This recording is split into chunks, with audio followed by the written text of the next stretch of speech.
Kalau Imam Syafi'i itu pendapatnya itu bahwa sholat yang paling bagus itu adalah di awal waktu. Wa qala Abu Hanifah akhirul waktu afdalu. Kalau menurut Imam Abu Hanifah itu sholat yang paling bagus itu adalah akhir waktu.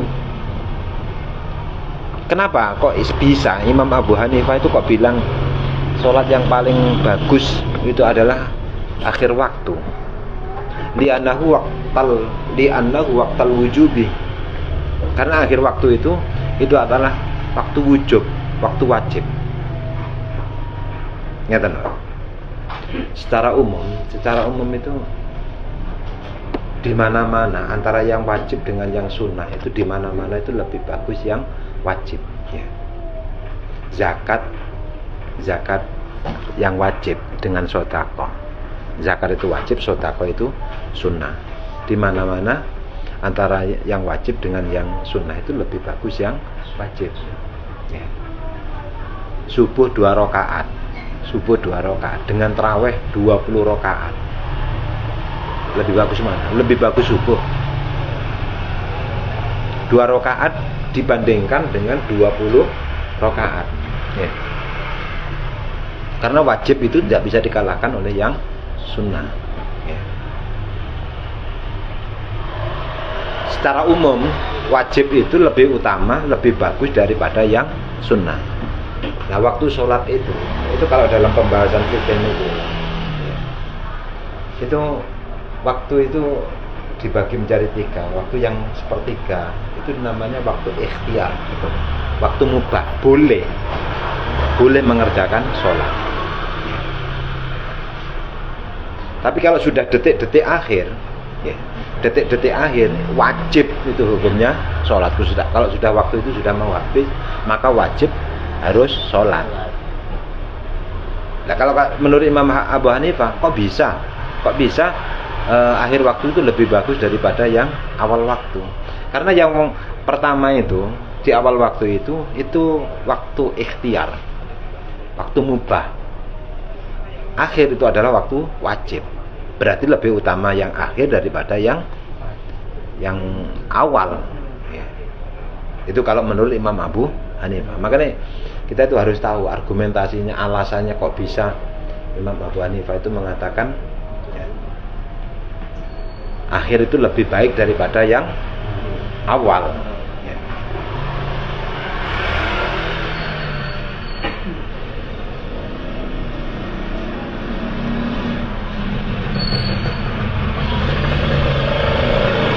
Menurut Imam Malik,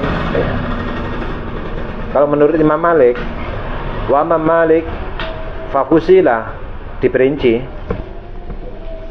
Jadi kalau Imam Syafi'i itu 5 waktu itu paling afdol di awal waktu, Imam Hanafi paling afdol itu di akhir waktu.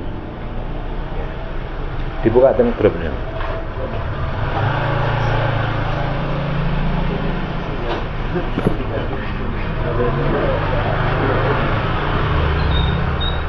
Kalau Imam Malik diperinci,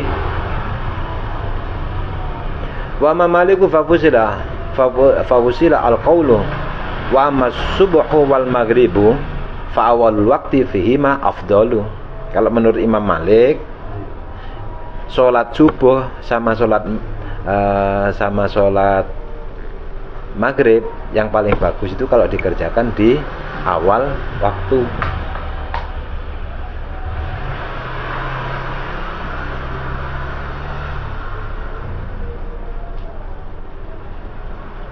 Wa mal isya'u, ya. Kalau isya fatakhiruha afdalu liman qadara alaihi.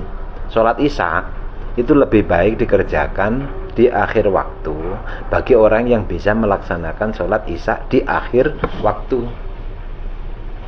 Kalau memang diperkirakan tidak bisa melaksanakan salat isya di akhir waktu, maka di awal waktu itu lebih baik. Dilihat dulu, ya.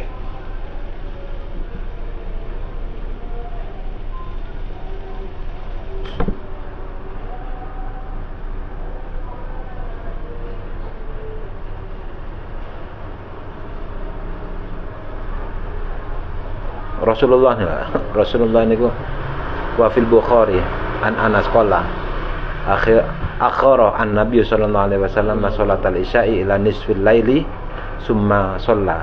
Ya. Rasulullah niku salat isya tengah malam. Kanjeng Nabi ini salat isya tengah malam. Nah, berarti lek enten tiyang niku mengatakan kalau salat isya dikerjakan tengah malam itu tidak tepat waktu. Berarti Rasulullah itu salatnya tidak tepat waktu.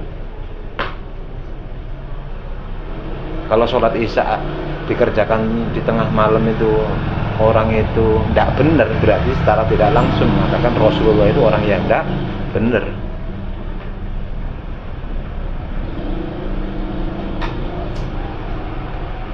Makanya penting kita itu meluruskan pemahaman itu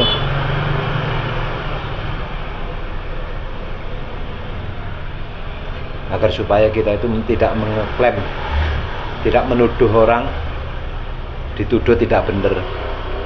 Padahal yang dituduh itu orang yang benar. Padahal yang menuduh itu yang tidak benar. Karena aneh nih. Menuduh orang itu tidak benar, padahal yang dituduh itu adalah benar, yang menuduh itu yang tidak benar. Karena Nabi SAW yustahabbu ta'khiruha. Rasulullah menyunahkan isya diakhirkan. Ayo coba. Ayo. Mohon maaf, ini kelompok-kelompok di luar NO itu gembar-gembornya itu sholat awal waktu, sholat tepat waktu. Kalau sholat awal waktu aja mending, sholat tepat waktu. Ya. Nah, terus kalau tidak di awal waktu dibilang tidak tepat waktu, dibilang tidak benar, dibilang salah. Nah, kalau bahasanya orang itu kalau menunda-nunda sholat, orang itu orang yang tidak peduli dengan akhiratnya. Satu lisan. Rasulullah itu loh, sholatnya itu akhir waktu, sholat isya'nya. Ini yang dipakai oleh Imam Malik. Tidak dipakai. Makanya hadis ini Pak, satu hadis itu Imam Malik menggunakan, Imam Hanafi tidak pakai, Imam Syafi'i juga tidak pakai. Karena ini kan Rasulullah itu menyunahkan sholat isya di akhir waktu. Ada keterangan itu tidak dipakai oleh Imam Hanafi. Imam Hanafi itu semua sholat itu di akhir waktu, tidak menggunakan hadis itu, menggunakan logika yang lainnya. Imam Syafi'i menggunakan hadis yang awal waktu. Tapi beliau itu tidak pernah saling menyalahkan, tidak pernah. Para imam-imam itu orang-orang yang alim, karena memang sudah tahu. Bukan gampang nyalani karena memang sudah tahu. Oh, kenapa kok dia itu begini? Oh, karena dia itu menggunakan hadis yang ini. Lah sing soro niku sing mboten ngerti no, akhirnya gampang nyalahne. Makanya bisa dilihat itu bahwa orang itu kalau gampang menyalahkan itu ya itu ketolek bodone ini. Orang itu kalau ngerti itu tidak gampang menyalahkan. Oh iya, dia itu sholatnya itu isya'nya itu di akhir waktu karena memang Rasulullah itu melakukannya itu di akhir. Sholat duhur kalau menurut versinya Imam Malik, wa matuhuru fa innaha ta'ti an-nasu ala ghaflatin fayustahabbu ta'khiruha qalilan hatta yata'ahabu wa yajtami'u. Ya. Sholat duhur disunahkan diakhirkan sampai hawa dingin. Apa malah kok saniki lho. Saniki panas. Ya. Tapi alhamdulillah musola-musola masjid itu sekarang itu banyak yang menggunakan AC. Makanya musola masjid yang mboten damel AC mboten pakai kayu. Jumatan kok mboten enten AC ini niku rada sepi sakit. Golek sing enten AC ini. Nopo malih teng nopo Kalimantan. Kalimantan panas yang luar biasa. Beliau ini separuh. Wonten mriko pas tengi sore srengenge.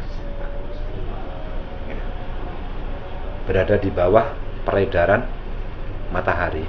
Matahari tengah-tengahnya itu berada di jalurnya matahari itu kan teng Kalimantan ya. Khatul Istiwa. Wali teng Arab mriko.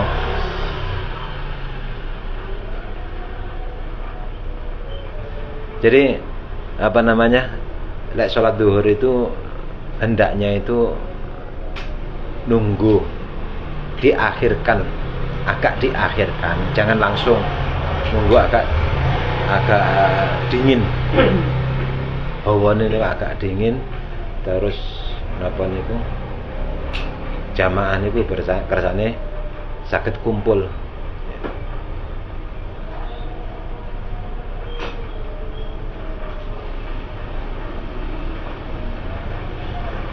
Qala Abu Faraj, qala Malik, awal waktu afdalu. Nah, kalau katanya Imam Abu Faraj, Imam Malik, awal waktu afdalu fi kulli sholatin.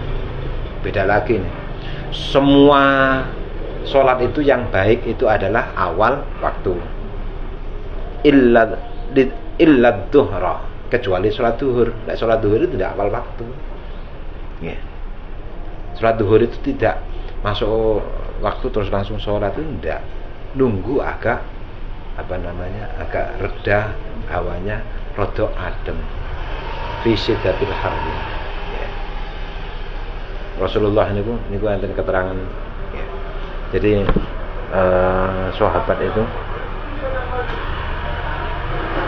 sahabat itu mau sholat ya. Kunna ma'an Nabi sallallahu alaihi wasallam fi safarin fa arada al muadzinu ayu adina lidzuhri. Si biasa adzan niku mau adzan ya. Faqala Nabi sallallahu alaihi wasallam abrid, dicegah oleh Rasulullah, jangan adzan, ojo adzan, nunggu agak dingin. Ya kalau dibilang bahwa masuk waktu langsung harus sholat, langsung adzan, langsung sholat, kalau tidak seperti itu berarti tidak benar. Berarti yang dipraktekkan oleh Rasulullah itu tidak benar. Jadi intinya itu bahwa kita itu jenengan itu bisa sholat di awal waktu ini luar biasa, bagus sekali. Tapi jangan menyalahkan orang yang tidak di awal waktu. Ngoten tok. Ya. Perkara ada orang itu yang suka menyalahkan orang yang tidak di awal waktu, mboten usah tumut-tumut, tidak usah ikut-ikutan. Ya. Jadi di sini ini Imam Syafi'i awal waktu, Imam Hanafi akhir waktu, Imam Malik diperinci. Imam Ahmad bin Hambal tidak ada keterangan kalau menurut versinya Imam Ahmad bin Hambal. Wa amal asru, kalau sholat asar ya, sholat asar itu fataqdimuha afdalu. Kalau menurut Imam Malik, sholat asar itu yang bagus itu di awal waktu ya. Jadi kalau versinya Imam Malik diperinci, kalau sholat subuh sama maghrib sama asar ya, subuh, asar, maghrib yang bagus itu adalah awal waktu. Sholat duhur agak diakhirkan, nunggu hawanya dingin ya. Kalau sholat isya yang bagus itu di akhir waktu ya. Ini penting agar supaya kita itu tidak gampang menyalahkan orang lain. Barang siapa yang sholat di awal waktu dan bisa melanggengkan sholat, maka orang itu akan dikasih kemuliaan oleh Allah dengan 9 kemuliaan. Awwaluha yuhibbuhullah, orang itu akan disenangi, dicintai, akan menjadi kekasihnya Allah. Hai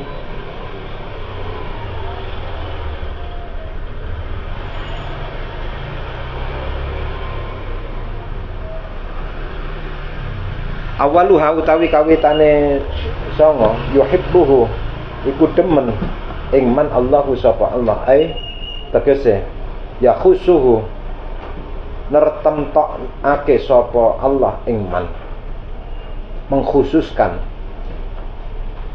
Orang itu akan dikhususkan oleh Allah bil kurbati kelawan keparek kurbah wal ahwali lan tingkah al aliyati kang luhur. Jadi orang itu kalau bisa menjaga sholatnya, mendawamkan, melanggengkan sholatnya, maka orang itu akan dikasih kemuliaan oleh Allah. Yang pertama, orang itu akan dicintai, disenangi sama Allah. Orang itu akan dikhususkan menjadi orang yang spesial. Orang itu dekat dengan Allah, menjadi orang yang spesial di hadapan Allah. Orang itu punya derajat yang tinggi di hadapan Allah. Wa yakunu lan ana badanuhu apa badane man sahihan iku waras. Ae tegese bila uyubin kelawan tanpa pira-pira cacat. Yang kedua, kemuliaan yang diberikan, orang itu akan dikasih badan yang sehat. Ini nikmat yang luar biasa, yang mahal sekali itu kalau orang itu dikasih sehat oleh Allah. Wa taharrusuhu lan jaga ing man al malaikatu sapa malaikat minal balaya saking pira-pira bilai allati kang lam tubram kang ora den pastekake apa balak. Kemuliaan yang ketiga, tiang niku dijogo, dilindungi oleh malaikat, dilindungi dari macam-macam balak yang tidak mubram. Ngeten Pak. Takdir niku enten takdir mu'allaq, ada takdir mubram. Takdir mu'allaq niku di Lauhil Mahfuz itu ada tulisan, kalau orang itu tidak keluar rumah maka orang itu selamat, tidak ada kecelakaan di jalan. Kalau dia keluar rumah maka dia akan kecelakaan di jalan. Itu namanya mu'allaq. Tergantung orang itu keluar rumah apa enggak. Itu namanya takdir mu'allaq.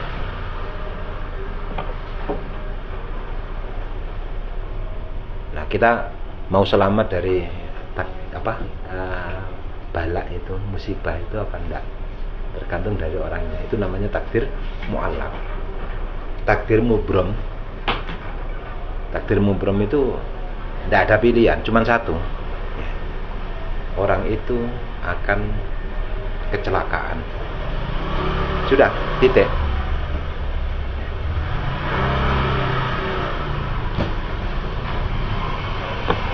Nah, takdir mu'allaq sama takdir mubram itu, ya kita itu sama-sama tidak tahu tulisannya itu di Lauhil Mahfuz. Itu takdir mu'allaq atau takdir mubram itu kita tidak tahu. Kalau takdir mu'allaq itu masih bisa dirubah. Takdir mubram itu kalau secara umum itu tidak bisa dirubah.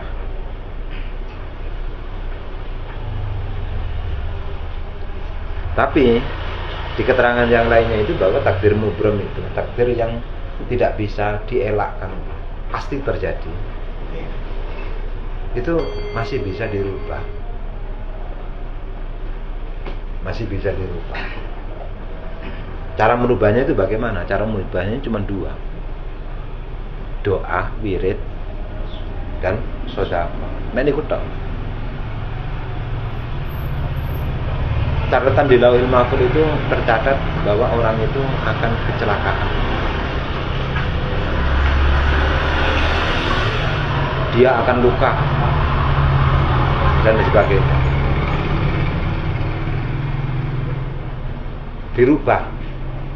Dirubah dengan doa atau sedekah.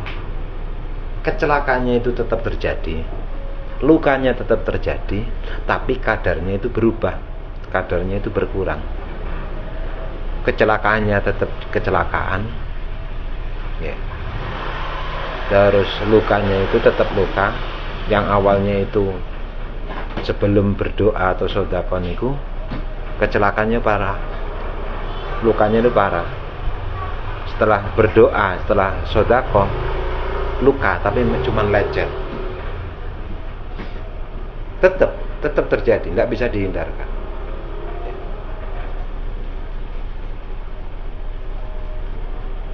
Banyak sing napa niku kan napa niku kayak ceritane si Abdul Qadir.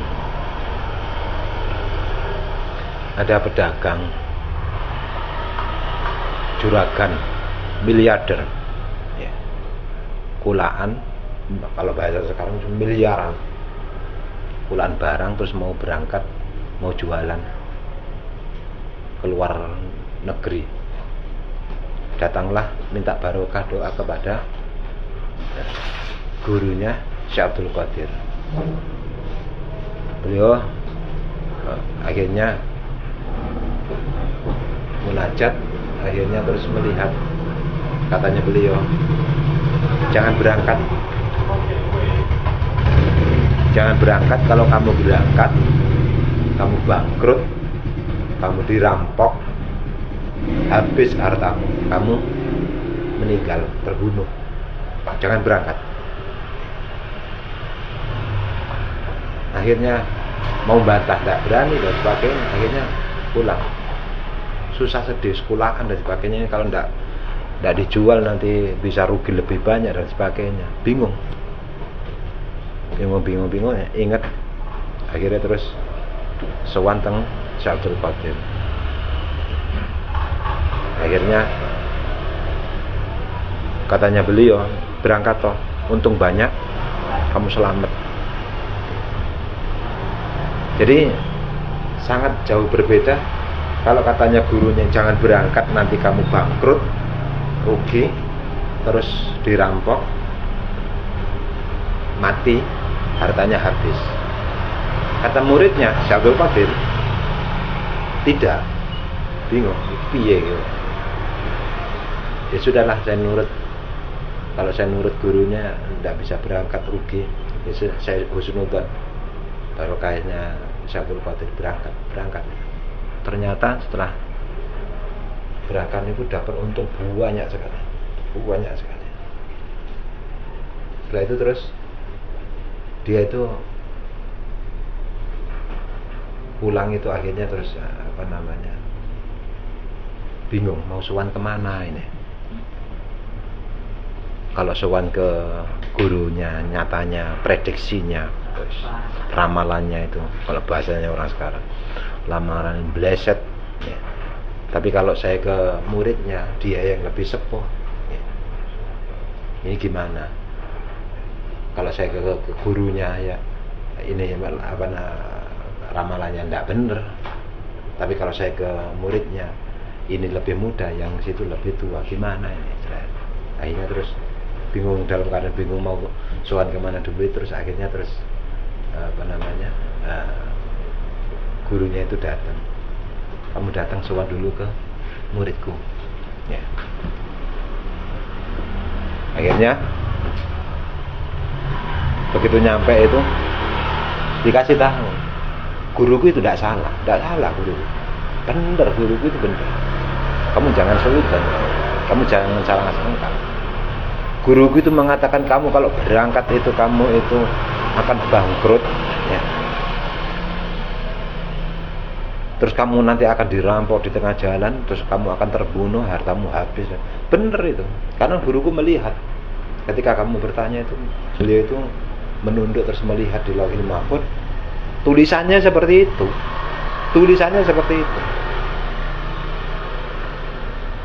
Jadi bukan bikin-bikin, memang benar seperti itu. Tapi ketika kamu datang kepadaku, ya, aku lihat tulisanmu memang seperti itu, bangkrut, ya. Terus nanti kamu akan dirampok. Akhirnya aku mujahadai, tak dongakne ping 17. Setelah saya doakan 17 kali, saya lihat masih tetap belum berubah. Tulisan itu masih belum berubah. Saya wiriti lagi 17 kali lagi, saya lihat masih tetap. Saya wiriti lagi terus. Akhirnya takdir mubram itu tidak bisa dirubah, tapi diijoli. Jadi yang takdirnya itu tulisannya itu bangkrut menjadi beruntung, yang di situ di Lauhil Mahfuz itu tertulis di tengah jalan itu dirampok. Kamu tidak jadi dirampok, tapi kamu bermimpi. Sak rombongan, kamu sama rombongan itu kan dirampok loh. Enggak, saya itu mimpi, saya sama rombongan itu dirampok, dibegal, semuanya dibunuh. Jadi ya, asalnya itu kejadian nyata dirubah menjadi di dalam mimpi. Aslinya awakmu takdirnya itu bahwa uangmu itu habis, entek, modal dan untungnya itu habis, tapi dirubah sama Allah. Kamu kan ke kamar mandi toh? Enggak, saya. Nah, ke kamar mandi terus kamu itu kantong yang isi uang itu ketika kamu mandi kamu cantolkan. Setelah mandi terus kamu pergi, jarak sekian jam itu baru ingat balik lagi, ternyata kantong itu masih ada. Enggak, saya. Itulah, jadi bangkrut itu dirubah oleh Allah menjadi lupa, kelalen. Jadi takdir mubram itu tidak bisa dirubah,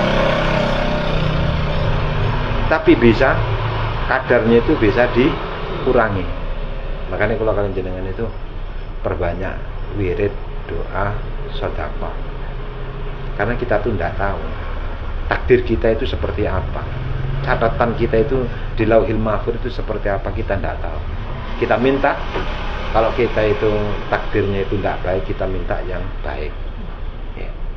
Kalau takdirnya itu celaka, menjadi orang yang beruntung, bahagia, selamat ya, dan seterusnya. Makanya pentingnya wirid, doa, sedekah ya. Karena cuma itu yang bisa merubah takdir yang mubram itu. Wa taharrusuhu al malaikatu minal balaya allati lam tubram, akan dijaga oleh malaikat dari bala, yang bala itu bukan bala yang mubram, bala yang mu'allak. Sholat itu bisa menghindarkan dari bala, tapi balanya yang mu'allak ya tadi itu. Lek dhek gelem sholat berjamaah, kok ketemu mbak uang, mari sholat terus ngobrol, ngopi, terus akhirnya dikai proyek.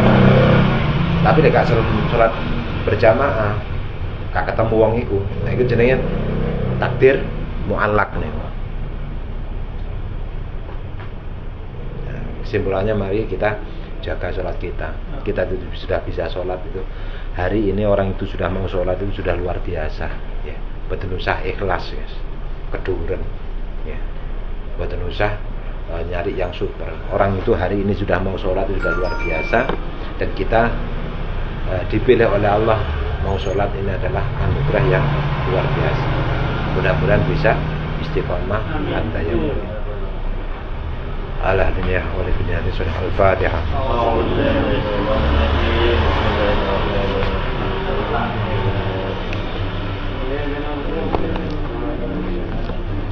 Subhanakallahumma wa bihamdika nasyhadu an la ilaha illa anta nastaghfiruka wa natubu ilaik. Subhana rabbika rabbil izzati amma yasifun, salamun alal mursalin, walhamdulillahi rabbil alamin. Assalamu alaikum warahmatullahi wabarakatuh.